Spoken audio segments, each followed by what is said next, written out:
Olá, querido aluno e aluna, o professor Chicão, mais uma vez de volta, o seu professor de Física. Hoje nós vamos tratar de um conteúdo da eletrodinâmica, um conteúdo muito, mas muito importante, que é o conceito de geradores elétricos. Antes, porém, eu peço que se você não for inscrito em nosso canal, se inscreva, ative o sino de notificações, compartilhe os nossos vídeos e ajude a divulgar o nosso trabalho. Se gostarem do vídeo, não se esqueçam de deixar aquele like maravilhoso. Valeu, galera do bem. Eu agradeço imensamente. Mas vamos lá, sem delongas. Geradores elétricos. O que são geradores elétricos? Vamos começar a definir. Pessoal, os geradores são dispositivos do circuito que convertem uma modalidade qualquer de energia em energia elétrica. Vai haver uma transformação, como a gente já falou em outras aulas. A energia não pode ser criada nem destruída, apenas transformada de uma modalidade em outra. E o gerador é um desses dispositivos que faz essa conversão. Só que o gerador transforma uma forma qualquer de energia em energia elétrica. Por exemplo, uma pilha transforma energia química em energia elétrica. Além disso, os geradores são os dispositivos ou os elementos do circuito responsável por criar e manter a diferença de potencial ou tensão. Não se esqueçam, e se você não viu minha videoaula sobre corrente elétrica, clique no card que aparece aí em cima. A corrente elétrica só surge quando há uma diferença de potencial entre os trechos de um circuito que tenha uma resistência qualquer. Portanto, para que haja corrente elétrica, é necessário que haja uma diferença de potencial.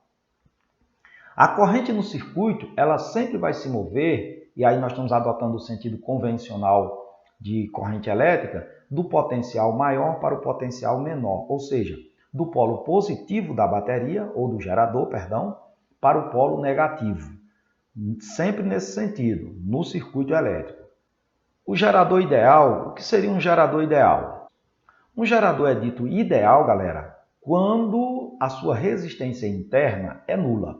Sempre que no exercício ele falar que o gerador é ideal, é aquele que a resistência interna é nula, tá certo?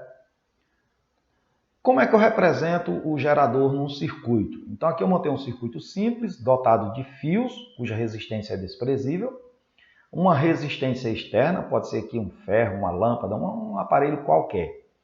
E aqui está o meu gerador.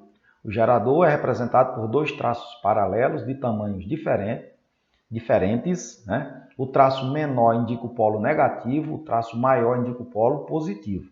E a corrente no circuito sempre vai sair do polo positivo e ir para o polo negativo. Esse é o sentido de movimento da corrente elétrica no circuito elétrico. Além disso, o gerador apresenta uma certa resistência interna. Se ele for um gerador ideal, não se esqueçam, essa resistência é nula. E apresenta uma força eletromotriz, vamos já falar sobre ela. Aqui alguns exemplos de geradores do nosso cotidiano. A bateria de um carro transforma energia química em elétrica. As pilhas também convertem energia química em energia elétrica. Aqui eu tenho um reator ou um rotor de uma usina hidrelétrica. Aqui existe um ímã poderoso e bobinas dentro desse ímã. A água passa por ducto, faz essa bobina girar e esse movimento giratório gera um fluxo magnético variável e esse fluxo magnético variável vai gerar uma corrente elétrica. No caso das hidrelétricas, a gente costuma dizer que a energia mecânica da água, a energia cinética que a água transporta por estar em movimento, que se transforma em energia elétrica. Agora, vamos tratar do que nós chamamos de força eletromotriz. Aqui, de novo, eu representei um gerador, sua resistência interna e a força eletromotriz. Pessoal, entendam a força eletromotriz como sendo toda a energia que o gerador transformou em elétrica. Pegou, por exemplo, as eólicas, há lá uma hélice, pegou o vento, que desloca-se e faz com que as hélices girem. Se você tiver um gerador capaz de converter integralmente toda a energia eólica em elétrica, essa energia transformada nós chamamos de força eletromotriz. Representamos pela letra E. Alguns autores usam a letra epsilon do alfabeto grego. E às vezes, para não escrever o nome por completo, a gente usa o FEM. força eletromotriz. Então, a força eletromotriz é tudo o que o gerador produz. Se você tiver um gerador ideal, essa resistência é nula, aí essa força eletromotriz será igual à diferença de potencial. Equação do gerador. Bom, dado um gerador qualquer, com sua força eletromotriz e sua resistência interna, o que nós chamamos de diferença de potencial nos extremos desse gerador é agora a energia que vai ser entregue ao circuito. Veja, o gerador converte uma parcela, mas nem toda a parcela convertida vai ser entregue ao circuito. Por quê, Chicão? Porque uma parte é dissipada pela resistência interna. Ora, galera, se eu produzir X e Y foi dissipado, foi perdido, então o que eu vou entregar vai ser X menos Y. Correto? Então, a gente pode dizer que o que é entregue ao circuito é a DDP, ou diferença de potencial ou tensão. Isso vai ser o que o gerador produziu, que é a sua força eletromotriz, menos as percas por dissipação, que é o produto RI, resistência interna vezes a corrente. Nós podemos definir, então, que o U é a tensão ou DDP, dada em volts, o E ou Epsilon é a força eletromotriz, FEM, dada em volts no sistema internacional. R minúsculo é a sua resistência interna, dada em ohms. E intensidade de corrente elétrica, dada em ampere. Curva característica para o gerador. É a curva que descreve o comportamento da corrente em função da tensão dentro do gerador. Então, nós temos que a equação do gerador, DDP é igual a força eletromotriz menos resistência vezes corrente. Observe que aqui eu tenho uma função de primeiro grau em que o coeficiente angular é negativo. E aí vocês já viram lá da boa e velha matemática que quando você tem uma função de primeiro grau, o gráfico é uma reta perfeitamente. Coeficiente angular negativo, reta decrescente. O ponto em que o gráfico toca o eixo vertical, que é o eixo da DDP, ou voltagem, representa exatamente a minha força eletromotriz, na própria equação. Esse ponto aqui, a corrente I seria zero. Então, aqui 0 vezes qualquer fator dá zero, força eletromotriz seria igual a tensão. Esse ponto onde o gráfico toca o eixo horizontal, nós chamamos de ICC, ou seja, corrente de curto-circuito. Esse ponto aqui, a DDP vai ser nula. Então, na corrente de curto-circuito, a tensão ou DDP é nula, esse U é zero.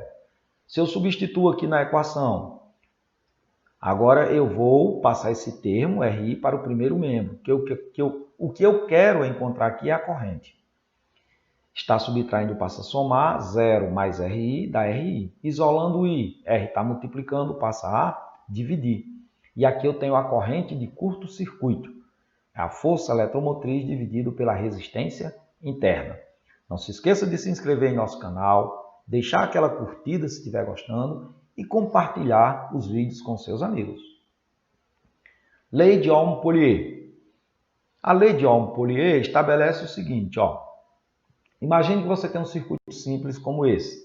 Você tem um gerador, corrente elétrica, fios condutores e uma resistência. Vamos ver o que diz a lei de Ohm-Polier, porque eu vou relacionar a primeira lei de Ohm com a lei de Polier. Nós temos o seguinte, a equação do gerador. O que diz a equação do gerador? Que a tensão é a força eletromotriz menos resistência vezes corrente. Agora, a primeira lei de Ohm, e se você não viu a nossa videoaula sobre a primeira lei de Ohm, clique no card que vai aparecer aí em cima e veja a videoaula lá. A primeira lei de Ohm diz que a corrente é proporcional à tensão ou DDP, a famosa equação do Uri. Agora, eu vou pegar esse U e substituir nessa expressão. Fica então RI igual a força eletromotriz menos RI. Agora eu vou passar esse termo para o primeiro membro. Que tem I, eu vou passar para o primeiro membro. RI subtraindo passa a somar. Vamos agora fazer, continuando, vamos colocar o I em evidência desse termo aqui. Colocando o I em evidência, fica R mais R. Como eu quero I, eu vou passar esse parêntese para o segundo membro. Ele está multiplicando, o inverso da multiplicação é a divisão. Isolando então o I, fica corrente é igual a força eletromotriz dividido pela soma das resistências. Essa é a nossa famosa lei de Ohm-Polier. Ela vai servir para você calcular a corrente elétrica quando você tiver um circuito elétrico simples. Mas também pode servir para encontrar a força eletromotriz, o valor de uma resistência externa qualquer, ou o valor de uma resistência R. Um detalhe, aqui ficou R porque só tem essa resistência. Mas, se tivessem outras resistências associadas aqui, você teria que fazer a resistência equivalente. Então, na verdade, aqui é a resistência equivalente mais a resistência interna do gerador. Tranquilo? Bom, galera, é isso que tínhamos para essa videoaula. Eu espero que vocês tenham gostado e se gostaram, deixa essa curtida para a gente agradece de coração.